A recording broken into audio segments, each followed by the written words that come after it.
dan salam sejahtera. Saya Nur Azura binti Osman, pemilik Gemilang Upaya Enterprise, pengasas Nali Food. Saya seorang OKU fizikal, walaupun pergerakan saya terhad, tapi saya percaya kekuatan itu datang pada diri sendiri. Melalui Gemilang Upaya Enterprise, saya menyediakan menjual produk penyediaan makanan ready to eat, iaitu rendang ayam, rendang daging dan juga sambal.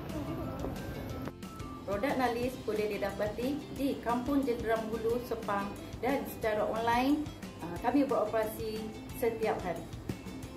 Jika berminat dengan produk kami dan ingin membuat tempahan, sila hubungi kami di 011-6231-0449 dan kalian juga boleh buka website kami di nalisfood.my.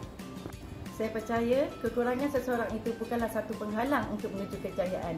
Nalis daripada insan OKU untuk semua. Terima kasih.